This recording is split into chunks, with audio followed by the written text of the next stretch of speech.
E hoje eu quero pregar sobre expressões da fidelidade.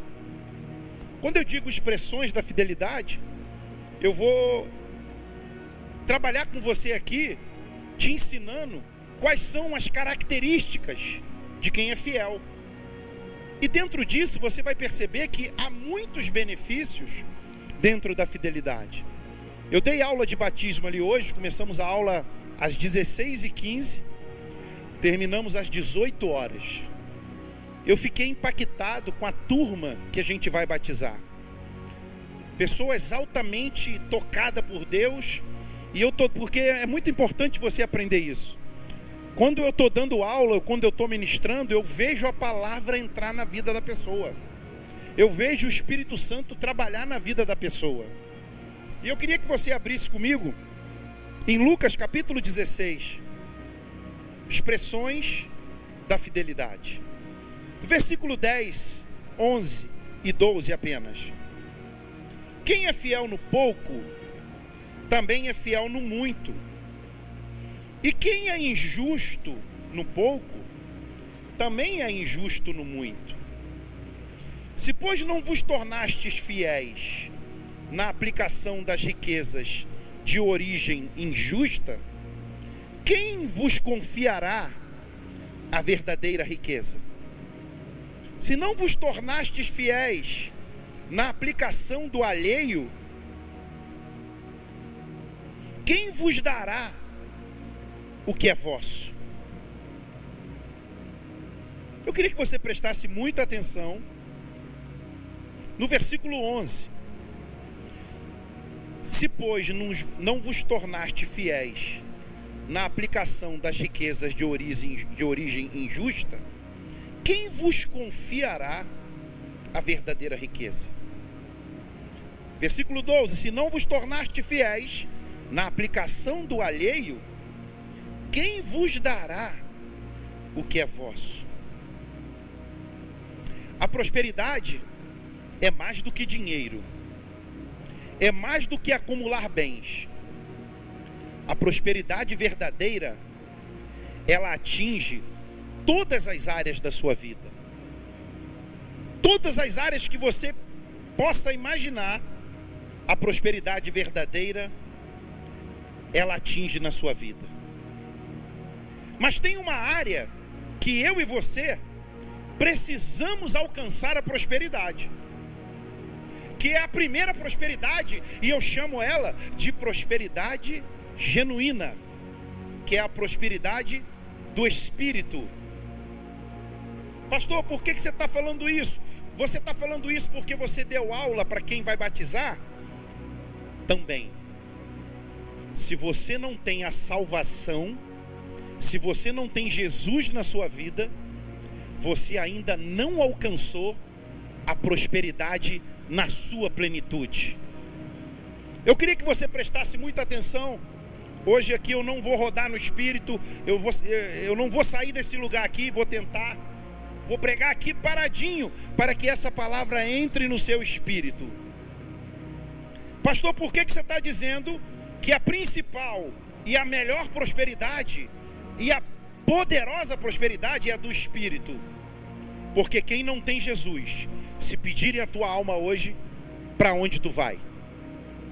Você que está me assistindo em casa, tem pessoas que falam para mim: pastor, o senhor entra em qualquer comunidade. Essa semana eu fui na casa de um amigo meu, e aí lá é comunidade. Eu entro, saio, volto quantas vezes tiver que sair, porque eu tenho certeza que o guarda de Israel está comigo. Diga aleluia. E é muito importante você atingir essa salvação, tomar posse dessa salvação, viver essa salvação, porque não há prosperidade sem a principal prosperidade, que é a salvação da sua alma e a salvação da sua vida. Diga glória a Deus. E por fim, precisamos de prosperidade também no nosso corpo. Dos últimos dias para cá, de um ano para cá, eu venho aprendendo que cuidar do corpo é cuidar da sua saúde, é tomar posse da prosperidade. Fala para mim aqui, alguém aqui já ficou doente? é muito ruim. Quando o seu corpo precisa fazer algo e você não tem saúde. Você precisa se levantar e você não consegue. Então, guarde isso aqui, que Deus vai derramar sobre você hoje. Deus também vai te dar prosperidade na sua saúde. Diga glória a Deus. Vinícius sofreu um acidente, machucou. Eu falei, Vini, toma posse. Eu declaro a cura plena sobre o seu braço. Pastor, você está falando isso porque você passou por um processo de luta? Sim. Eu glorifico a Deus, porque estou desde as 16 horas dando aula. Já estou aqui pregando e já está marcado com o meu personal amanhã de manhã. Diga aleluia. Prosperidade na saúde, prosperidade no espírito e prosperidade financeira. Tu vai sair daqui hoje abastado. Mas pastor, quais são as expressões da fidelidade? A primeira, a fidelidade, você expressa ela no pouco. A Bíblia diz, sede fiel no pouco. Vou voltar para cá. Que sobre o muito. Tem gente que fala para mim assim, não pastor, eu estou esperando entrar um dinheiro aí que eu vou honrar a Deus. Mas não é bíblico. O bíblico é, recebeu 50 reais, honra a Deus. Recebeu 100 reais, honra a Deus. Recebeu 1.000 reais, honra a Deus. Recebeu 10.000, honra a Deus. Recebeu 100, honra a Deus. Recebeu 1 milhão, toma posse, honra a Deus. Mas a pessoa fica nesse engodo, nessa enganação. Que pastor, que enganação? Que você mesmo se coloca. E ainda fala que o diabo te colocou nela. Não, não foi o diabo, é você. É você que não é fiel no pouco. Irmãos, hoje eu vou precisar mexer com você. Porque se essas cadeias não forem quebradas na sua vida, você vai passar mais um ano no mesmo ciclo. Porque o texto aqui, ele falou para nós, irmãos, quem é fiel no pouco, também é fiel no muito. E quem é injusto no pouco, fala para mim aqui com o coração assim muito aberto, de maneira muito descontraída. Nós temos classe aqui no Pão da Vida. Meu irmão que nos visita, peço compreensão do irmão, que nós somos assim de falar mesmo, né?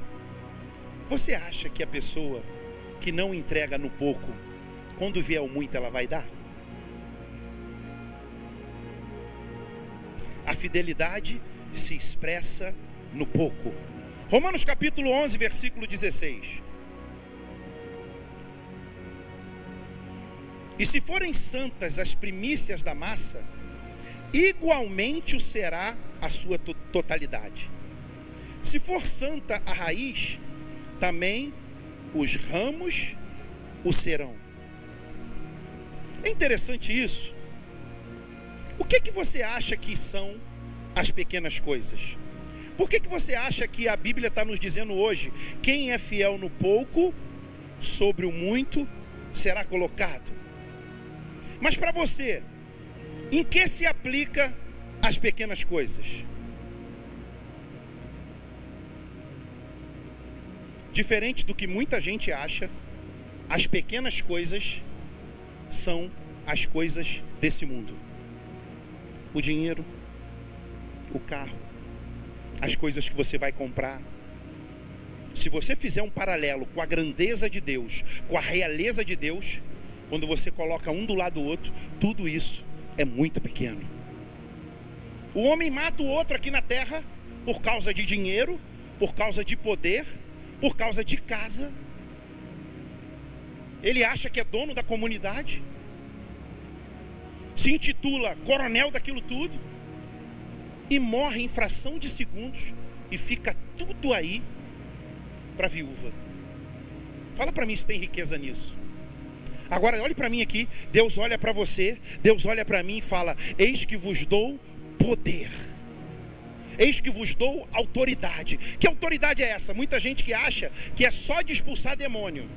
Não, a maior autoridade que Deus te deu é a eternidade, é morar com Ele na eternidade, é viver com Ele para sempre.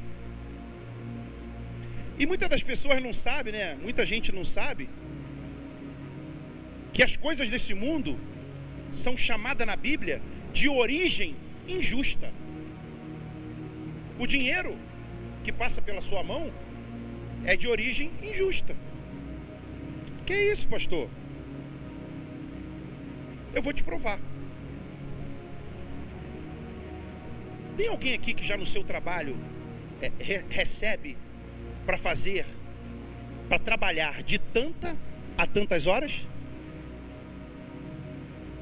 E dentro desse horário, por algum momento, você assistiu o jogo de futebol?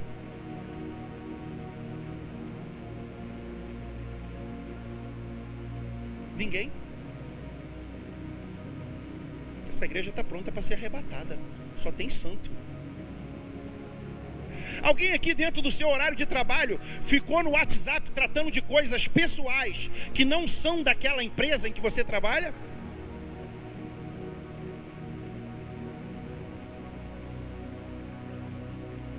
Então você foi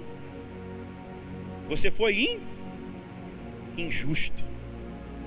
Por isso que a Bíblia fala que o nosso dinheiro é de origem injusta.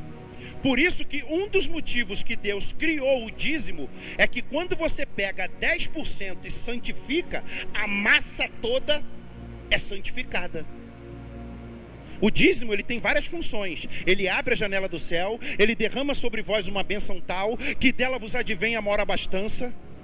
E ele diz que por causa de vós ele repreende o devorador, para que ele não vos consuma o fruto da terra e a sua vide no campo vos não será estéril, diz o Senhor dos Exércitos.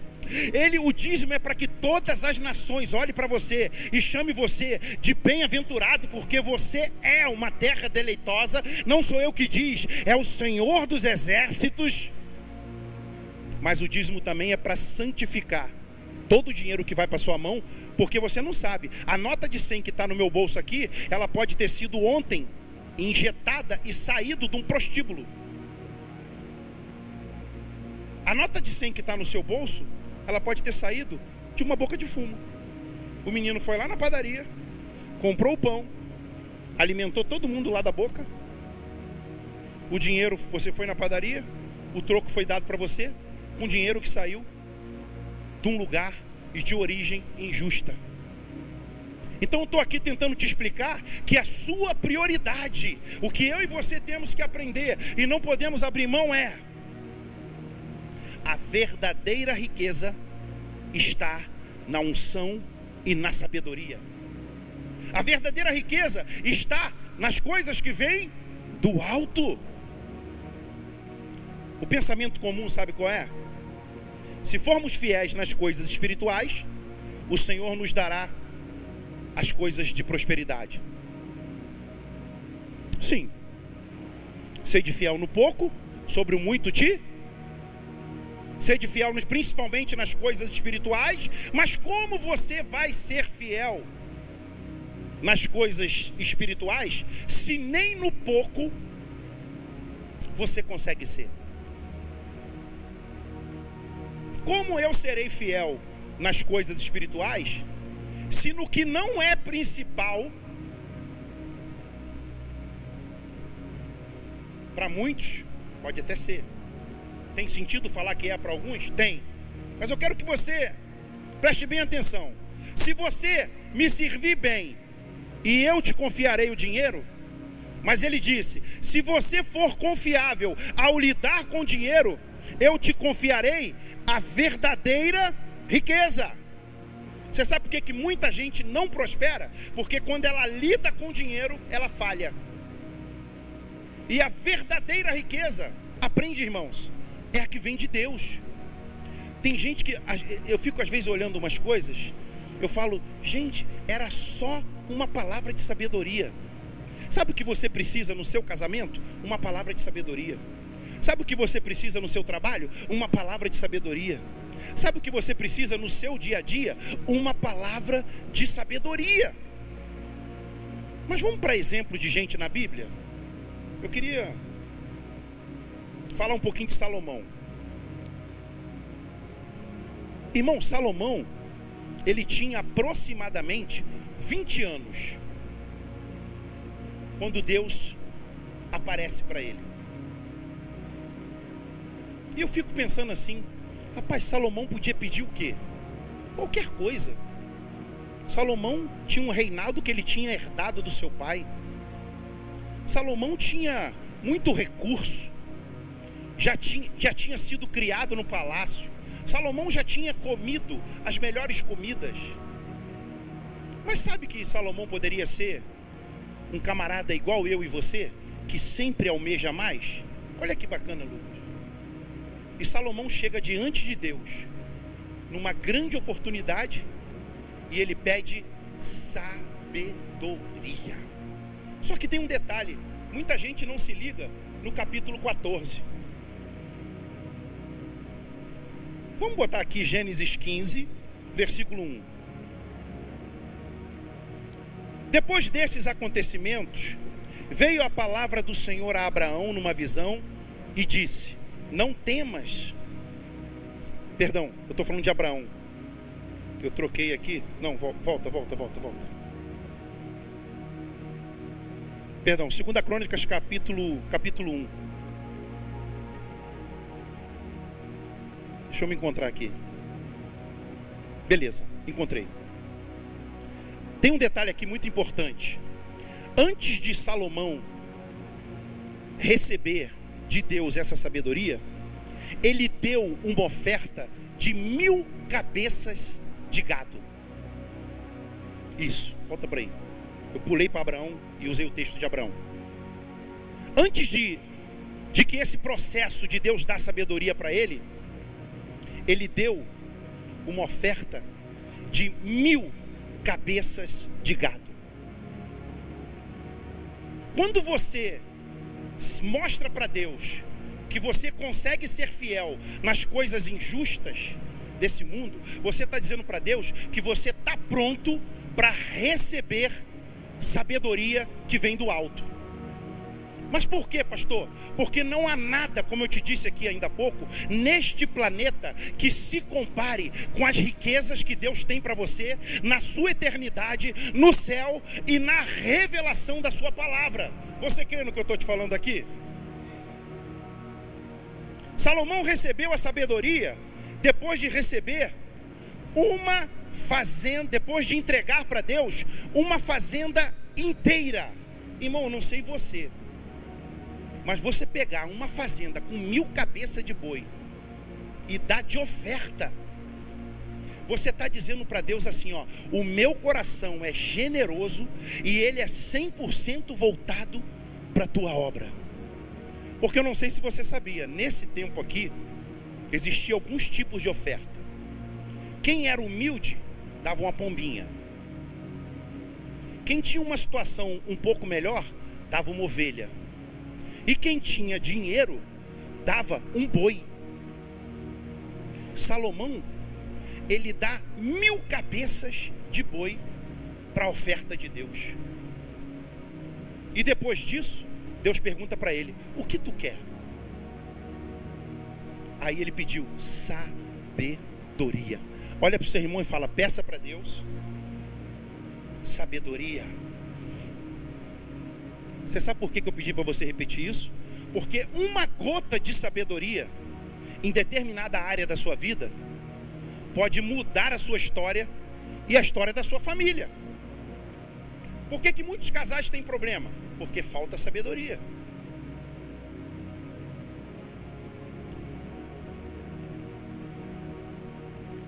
Eu soube de um testemunho de um conhecido. A filha dele, de 4 anos, foi com a babá pro parquinho. E chegou lá,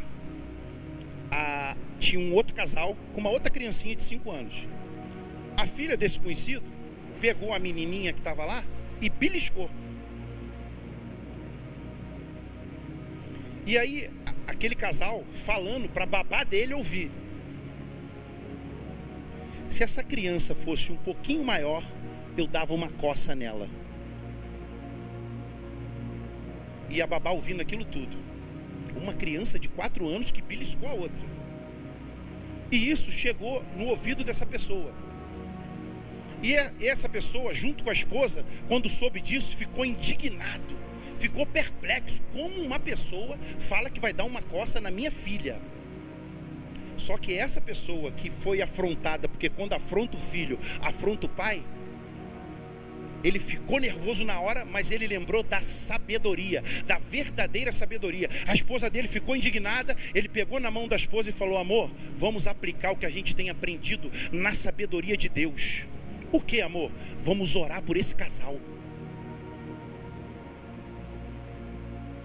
Ele falou que sentiu vontade de bater. Ele falou que glorificou a Deus porque não estava lá na hora, porque ele não sabe o que iria acontecer. Mas ele falou: eu vou aplicar a sabedoria que vem do alto. Juntou com a esposa, oraram pelos pais, liberaram aquilo do coração. Porque quando você age em sabedoria, o teu coração está solto, está leve. Você não é escravo do que os outros fazem com você. Pediu para a babá dele o telefone da outra babá, pegou o celular do casal, mandou uma mensagem pedindo desculpas pelo comportamento da filha e disse que estava pronto para recebê-los na sua casa. Sabe o que faz isso? Sabedoria. Sabe por que você tem um monte de problema em algumas áreas da sua vida? Porque lhe falta sabedoria. Sabe que essa hora tem muita gente com a mão torta, porque teve um derrame, porque lhe faltou sabedoria. Dá uma catucada na pessoa do seu lado com elegância e fala: seja mais sábio.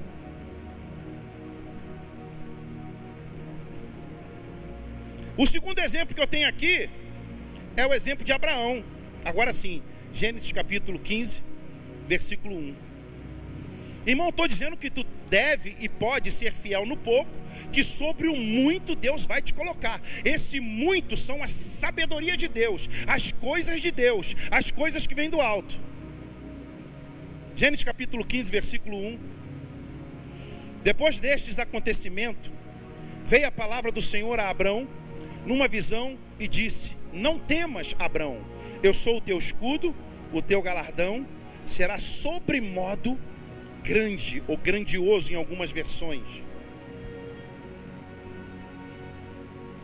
Só que muita gente, quando lê o capítulo 15, não se reporta ao capítulo 14. Vamos ver o que Abrão fez em Gênesis capítulo 14, versículo 18 e versículo 20. Melquisedeque, rei de Salém, trouxe pão e vinho, era sacerdote do Deus Altíssimo. Versículo 19. Abençoou ele a Abrão e disse: bendito seja Abraão pelo Deus Altíssimo, que possuis o céu e a terra. Versículo 20. E bendito seja o Deus Altíssimo, que entregou os teus adversários nas tuas mãos, e de tudo lhe deu Abrão o quê? De tudo lhe deu Abrão. O versículo 20 diz: dízimo. Então você vê um Abrão, que depois virou Abraão. Você vê um Abrão no capítulo 15, recebendo de Deus: pois destes acontecimentos veio a palavra do Senhor a Abrão numa visão e disse: não temas, Abraão, eu sou o teu escudo, o teu galardão será sobremodo grandioso. Muita gente não está entendendo ainda, mas eu vou repetir aqui para você. No capítulo 14, ele dá o dízimo de tudo para Melquisedeque, que segundo a Bíblia é um sacerdote. E segundo a tipologia bíblica, é até um tipo de Cristo. Então ele pega e dá o dízimo de tudo para Melquisedeque, para o sacerdote. E um capítulo depois, Deus olha para ele e fala assim: depois destes acontecimentos veio a palavra do Senhor a Abraão numa visão e disse. Primeira coisa que Deus diz para ele, depois que ele entrega, depois que ele é fiel no que tinha que ser: não temas. Primeira coisa que Deus diz: não temas. Sabe o que Deus está dizendo para mim e para você? Para de andar com medo. Para de viver com medo. Para de perguntar assim: como é que vai ser amanhã? Olha isso, Andressa. Como é que vai ser amanhã? O que eu vou comer amanhã? Segunda coisa que Deus diz para ele: eu sou, irmão, eu não sei você, mas eu fico animado com isso. Eu sou o teu escudo. Tem gente preocupado, tem gente confiando em carro blindado, tem gente confiando em segurança particular. Outro dia o cara falou para mim: não, meu segurança, eu contratei um cara do BOP, muito bom. nota 10 para você. Mas aqui eu estou falando de um Deus que é o teu e o meu escudo. E ele ainda diz assim: o teu galardão será sobre modo grande. Irmão, galardão, você pode imaginar um grande presente, um grande benefício. Hoje na aula ali dentro sobre honra, nós tivemos um tópico falando sobre a autoridade que há quando você não retém a honra. Agora você para imaginar quando Deus quer honrar você e quando Deus te abençoa.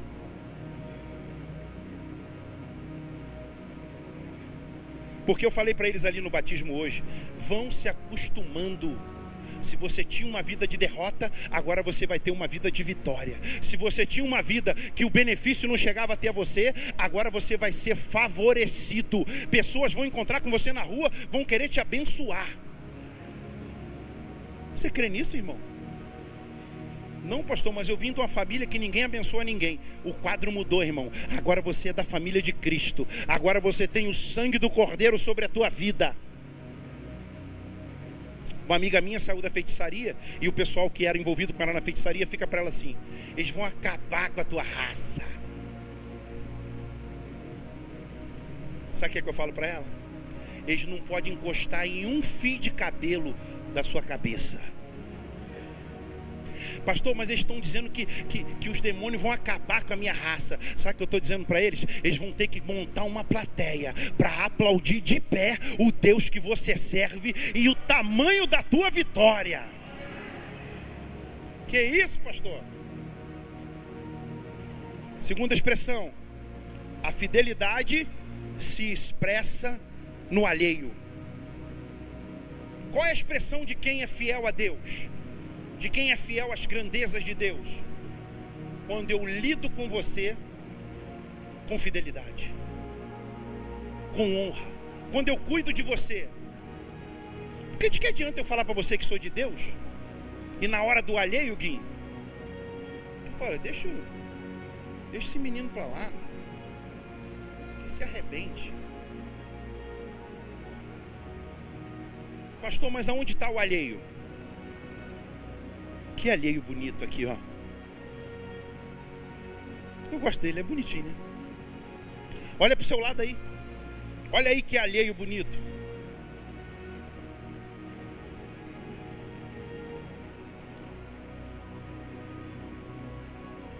Lucas capítulo 16, versículo 12.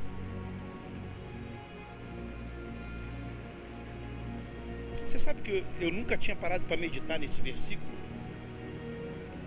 Se não vos tornastes fiéis na aplicação do alheio, quem vos dará o que é vosso?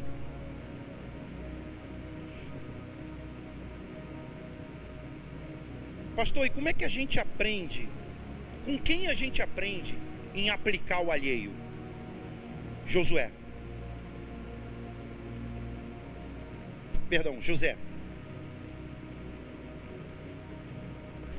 José ilustra o ponto de sermos fiéis na aplicação do alheio, como o Senhor Jesus mencionou no verso.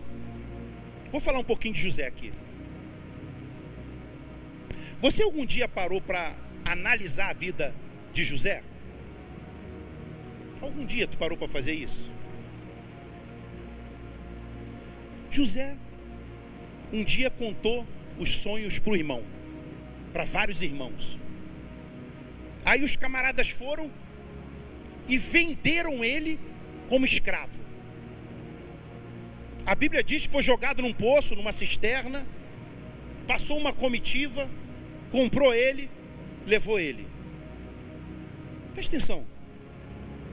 Aonde colocava José do Egito, a Bíblia diz que Deus era com ele. Aonde colocava? Eu ouso dizer que aquele poço em que ele foi jogado começou a minar água quando o pé dele pisou lá dentro. Não está na Bíblia, é uma coisa da minha cabeça.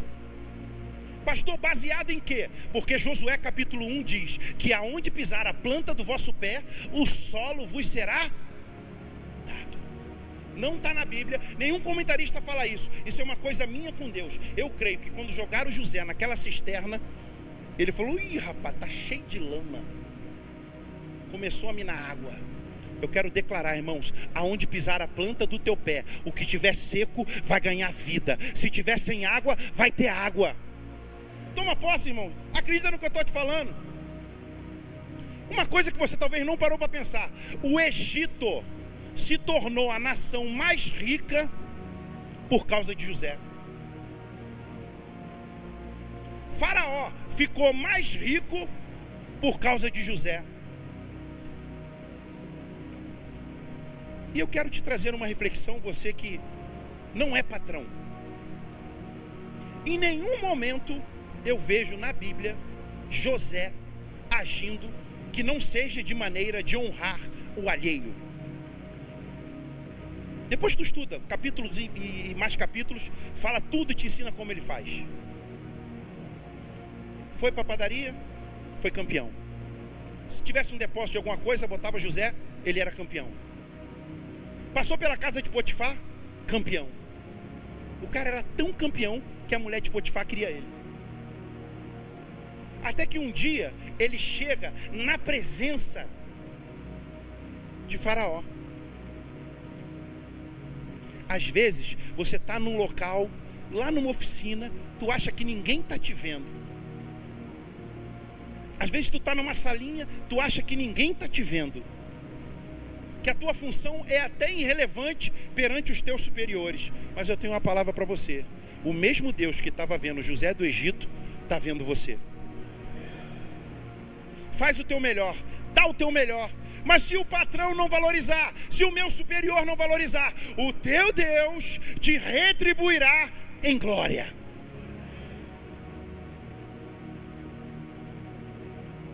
Vou ter que ler isso aqui. O Egito tornou-se a nação mais rica da sua época por causa de José. Faraó se tornou mais bem-sucedido por causa de José. Cristãos que possuem atitude ruim em relação aos seus patrões, a atitude deles é porque ele acha que trabalha para o ímpio. Tem gente que possui atitude ruim com seu patrão porque acha que ele não merece aquele tipo de coisa. Mas posso te ensinar uma coisa aqui? Faz o que tem que ser feito, dê o teu melhor, porque a tua hora vai chegar. O teu momento vai chegar. Pastor, mas como é que eu sei o teu momento? Muitos irmãos não se empenham quando ele está servindo aos outros. Ele só faz quando ele quer e quando a ideia é dele.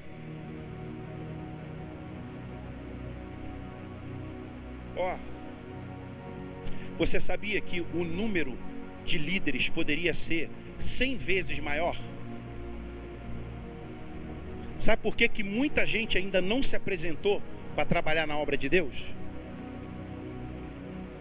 Porque muita gente ainda não teve a revelação do poder que há em servir o alheio. Você vê que o mundo trabalha, o complexo que é montado na cabeça das pessoas tenha raiva de quem prosperou não era para ter prosperado. Porque a gente está vivendo de uma geração agora que ela tem raiva de quem prospera e já está começando a ter bronca de quem trabalha.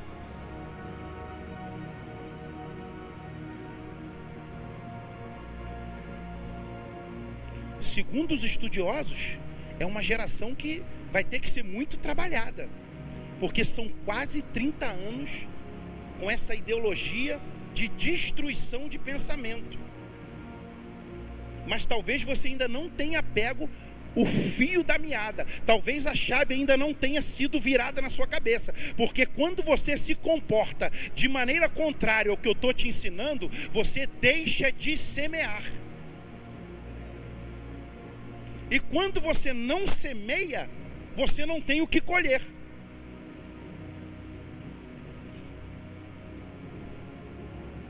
E muita gente não acredita nisso. Você foi contratado por uma missão, você foi pago por uma missão, você foi recrutado por uma missão. Quando você não cumpre ela na marca, quando você faz corpo mole, você deixa de fazer a semeadura. E quando você não faz a semeadura, você não tem o que colher. Aí fica um monte de gente falando: por que eu não prospero? Por que as coisas para mim não dão certo? Eu vou fazer uma enquete aqui. Por que tem gente que aonde ele está, todo mundo fala para ele assim: vem comigo, trabalha comigo aqui, tá de folga, faz um negócio para mim? Já conhece gente assim? Tá de folga? Cara, tem um negócio para tu fazer aqui. E por que tem gente que fala que tá de folga e você fala assim: sai de ré?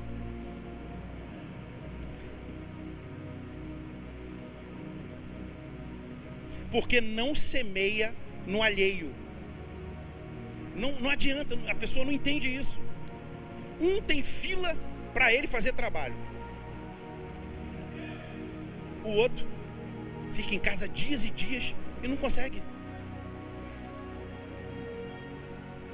Só que esse que não consegue, você dá uma missão para ele, além dele não fazer, quando ele faz mal feito. E quando ele faz mal feito, nem o vídeo ele te manda.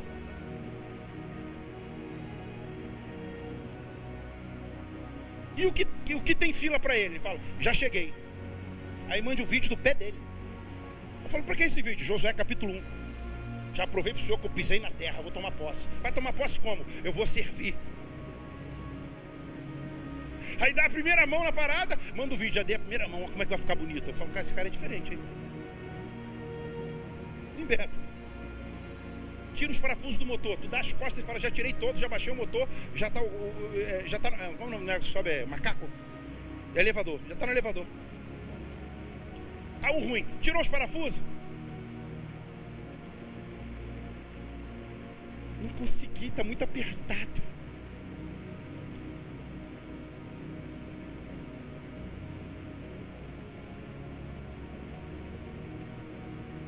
Sempre que lhe aparecer uma oportunidade de ofertar e de semear, faça. Seja na vida de Deus, na vida da igreja, seja na vida de alguém, seja na vida do teu patrão, sendo ele ímpio ou não. Aprende uma coisa, irmão: teu patrão pode ser ímpio, semeia na vida dele. Eu duvido que ele não vai ser tocado. Tu imagina com um cara que é crente, dizimista e cheio da presença da vida de Deus.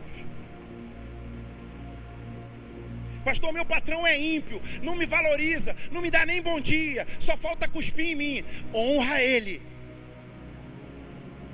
Vai até o fim com ele. Esbugalhe os olhos dele de tanta vida. Lança a semente. Quando ele abrir a boca, tu lança uma semente na boca dele. Vá.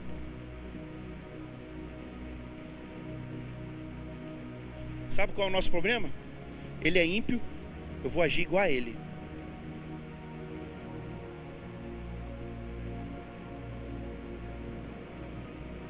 Sabe qual é um outro exemplo aqui que eu quero compartilhar com você? Que eu acho interessantíssimo. Davi. Tem muita gente que fala assim: não, Davi, Deus tinha uma obra na vida dele. Amém. Porque se não tem, também não vai. Mas parou para pensar que Davi cuidava das ovelhas que era do pai. As ovelhas não eram dele. A gente aqui vai para um trabalho, final de mês, o dinheirinho está lá na conta, irmão. Davi cuidava das ovelhas que era do pai. Mas você acha que Davi cuidava mal? Você acha que Davi deixava de qualquer jeito? Eu não acho, eu tenho certeza que ele cuidava bem. Sabe por quê? Porque veio um leão, pegou. Veio um urso, pegou. E aí eu fico imaginando, irmão, entra comigo nessa viagem aqui. A família de Davi chama ele e fala: Davi, dá um pulinho aqui, sai de trás da malhada. Larga essas ovelhas, vem aqui. Fala: pai,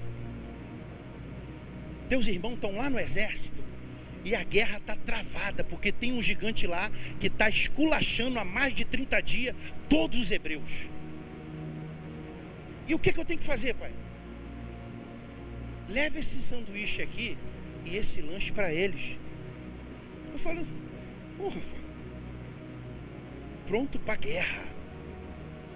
O senhor vai tomar conta das ovelhas do senhor, pai, que eu vou lá, hein? Essa é a minha versão que eu tenho dentro da minha cabeça. Aí Davi chega lá, oferece lanche para os irmãos, fala, ó, missão cumprida, Deus mandou entregar um lanchinho para todo mundo, beleza. Fala, mas qual é a manobra aí? Irmão, aquele camarada lá, todo dia ele vem aqui e fala que nesse exército aqui só tem calça frouxa. Davi falou, o quê? Falou que só tem calça frouxa. Davi falou, arrebento ele. Mas por que tu arrebenta, Davi? Porque já veio um leão, eu matei. Já veio um urso, eu matei. E eu arrebento ele. Avisa ele lá. Irmão, depois que tu estuda esse texto, o texto diz primeiro que os irmãos de Davi, um irmão dele olha para ele e fala assim, deixa de ser ridículo, tu vai fazer a gente passar vergonha. Eu vou traduzir. Davi falou, cala a boca, rapaz, quem está comigo é o Deus de Israel. Depois vem Saul, irmão, tenta botar a armadura dele e as vestimentas e as coisas de guerra de Saul. Davi olhou aquilo tudo e falou, não tem como lutar com ele com isso aqui não, o meu negócio é diferente, irmão. Eu vou buscar recurso aonde poucos vão. Aí o texto diz que Davi abaixou para buscar os seixos no riacho. Sabe por que muita gente não prospera? Porque não consegue nem se baixar para pedir ajuda. Eu falei para eles lá dentro na aula, uma das coisas que eu sou muito afim e amo fazer é pedir ajuda. Já vi a Érica, ele falou, Érica, falou com o marido lá, o negócio do rádio, não pastor, ele não conserta, beleza, vou pedir ajuda a outro. E aí o texto diz, irmão, que Davi pega as pedras, junta tudo, bota no alforje e começa a guerra. Primeiro ele declarou, primeiro ele confessou, primeiro ele colocou em prática o poder da confissão da palavra verdadeira. Tu vem contra mim com escudo, com lança, mas eu vou contra você em nome do Senhor dos exércitos. Irmão, eu creio no mundo espiritual, quando Davi falou aquilo, a lâmina de Jeová já estava rodando atrás dele, ele não tinha nem visto, porque existe no mundo espiritual espadas que funcionam a teu favor e o meu, só que tu não vê.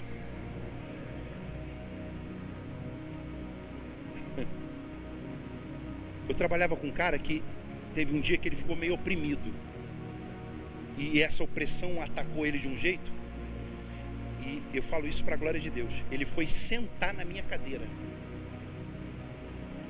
Quando ele sentou na cadeira que eu usava todo dia, ele tomou um choque de Deus e deu um grito e se levantou.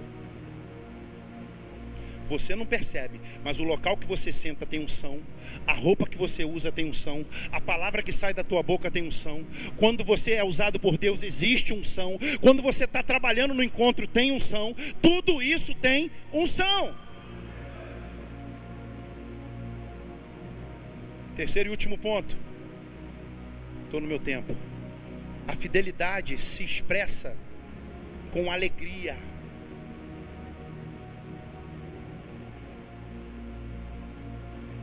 A fidelidade se expressa com alegria.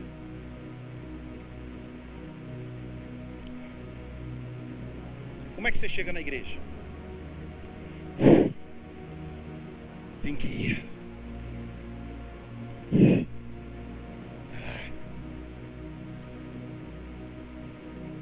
Vou encontrar. Vou usar o rei que é bonzinho. Vou encontrar o rei hoje. Hoje é dia de ensaio. Como é que você vem para o ensaio?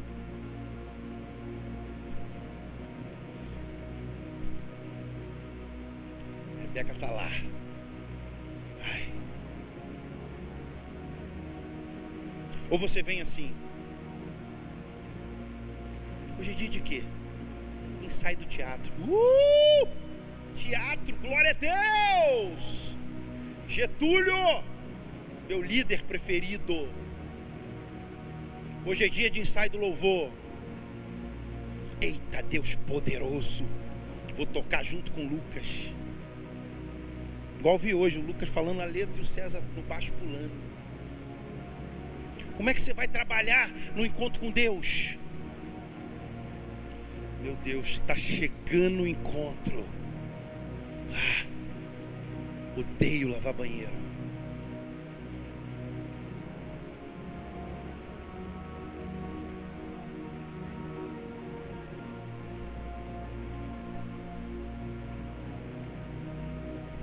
Segunda Coríntios capítulo 9, versículo 6, 7 e 8.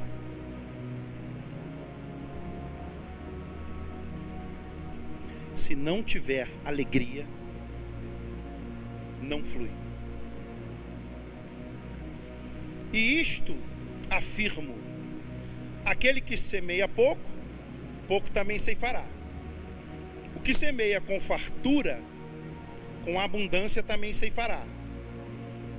Cada um contribua segundo tiver posto no coração, não com tristeza ou por necessidade. Por quê? Porque Deus ama quem dá com... E isso aqui é interessante, que além de amar, ele diz assim: Deus pode fazer-vos abundar em toda graça, a fim de que, tendo sempre, em tudo, ampla suficiência, superabundez em toda boa obra. Então quer dizer o seguinte: quando você faz qualquer coisa com alegria, Deus vai, pode e quer fazer abundar em toda graça, a fim de que você sempre tenha tudo em ampla suficiência, superabundez em toda boa obra. Sabe que literalmente o que Deus está dizendo para mim e para você aqui? Faz com alegria, porque eu vou fazer superabundar em todas as áreas da sua vida. Todas as áreas da sua vida. Todas as áreas da sua vida. Todas as áreas da sua vida. Ah, pastor, mas eu tenho dificuldade de sorrir. Aprenda a sorrir. Deixa eu te ensinar uma coisa: sorrir é exercício.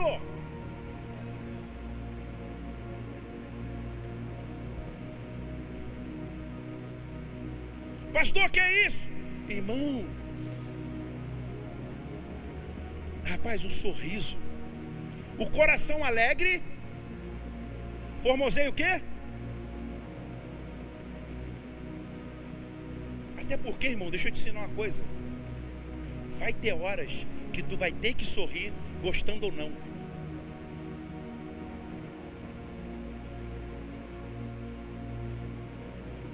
Porque está escrito aqui, ó. Está escrito aqui, ó.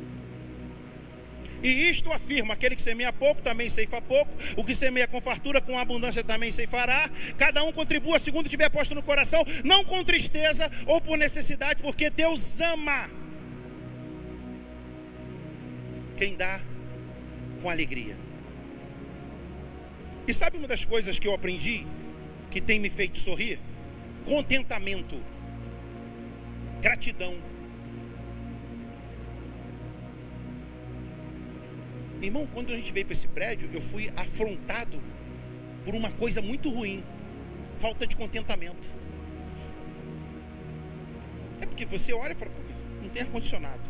Caramba, coisa chata. Pô, não fizemos o teto ainda. Ai, chato. Aí eu olho e falo: poxa, queria tanto abençoar com isso. Hoje não tem recurso. Agora transporta isso para a tua vida, para a tua casa. Queria tanto ter aquele carro novo. Não tenho. Ainda. Não tem teto? Ainda. Não tem ar? Ainda. Mas vai ter. E sabe quem Deus vai usar? Você, sorrindo: pastor, comprei o ar. Igual hoje, a televisão queimou. Eu falei: César, sem televisão aqui, uma correria danada para pregar, coisa e tal. Ele falou: pastor, meu patrão deu a televisão. Aí liguei para o Cícero e falou: pastor, tem uma grande aqui, vou consertar, uma grandona de 40 polegadas, Lucas. Falei, César, vamos levar essa Parakids então, que vai vir 2 grandes. Como você se relaciona na hora da dificuldade? Sorrindo ou tu está sempre reclamando? Porque Deus ama quem dá com alegria. O que você tem dado e como você tem dado?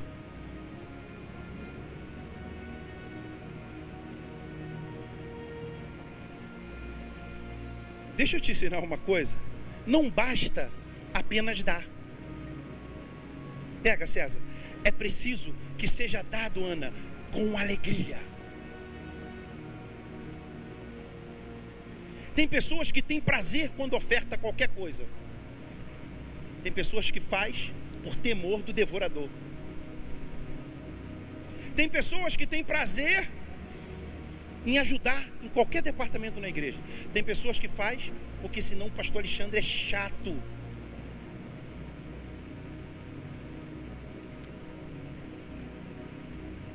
Irmãos, eu quero profetizar sobre a minha vida e a tua. Nós vamos amanhecer com alegria.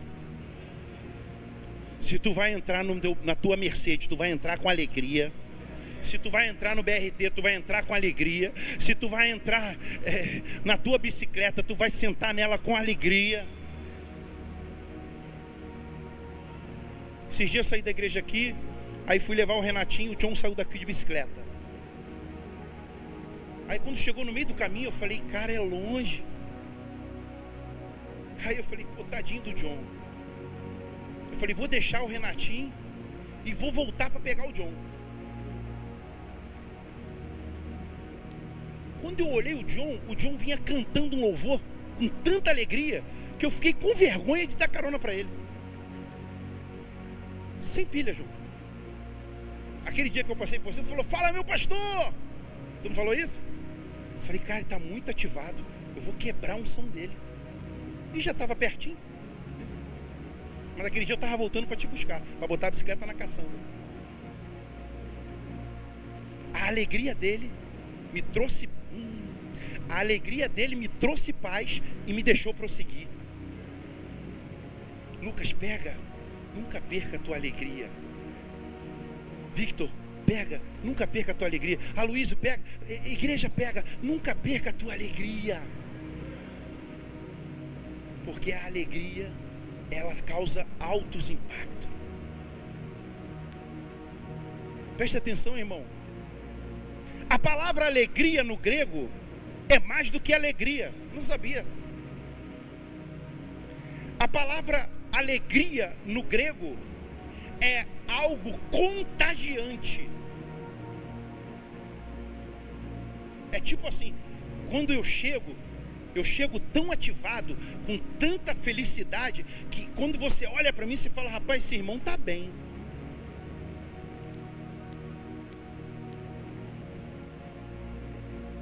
Eu convivo com a pastora Rita, vocês sabem, né? Minha esposa.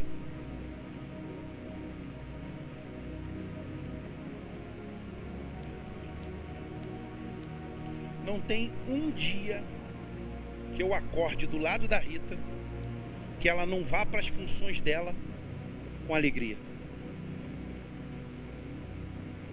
Aí não, onde, amor? Hidro. E hoje, amor? Pilates. E agora, amor? Reunião no Kit, 15 horas. Eu falo, elas são crentes, as irmãs do Kit são crentes, irmão. Elas são crentes. 15 horas de discipulado. Sábado, Vitor. Eu falo, quero essa unção, cara. Eu falei, não, tem que dar essa. Eu falei, pastor André não vai dar essa aula, não. Eu que vou dar essa aula, 16 horas. Eu me desafiei. E fica com ciúminho, entrou lá. Sentou. Eu sei que é ciúme santo. Eu falei, não, essa aula é minha, pastor. Eu falando pra mim, não vai dar essa aula é minha. Com alegria. Aí ele saiu, deu um sorrisão, vou lá pra fora. Dominou. Presta atenção, irmão. Sorria, seja grato, glorifique a Deus. Não deixa as consequências, a luta, o que você está passando, determinar o que você vai ser. Permita que a palavra determine o que você é.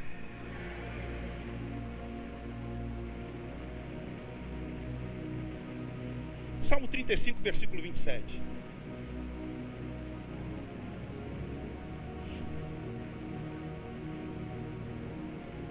Irmão, se Deus gosta disso aqui, como é que eu vou olhar com a prosperidade do pastor Eduardo e não vou gostar? O pastor Eduardo agiu em fé aqui semana passada, muita gente não se ligou, irmão. Ele pegou um envelope vazio e falou, ó, eu estou levantando esse envelope vazio e eu estou dizendo aqui no meu espírito quanto eu vou dar de oferta. Na outra semana ele trouxe a oferta, irmão, porque foi feito com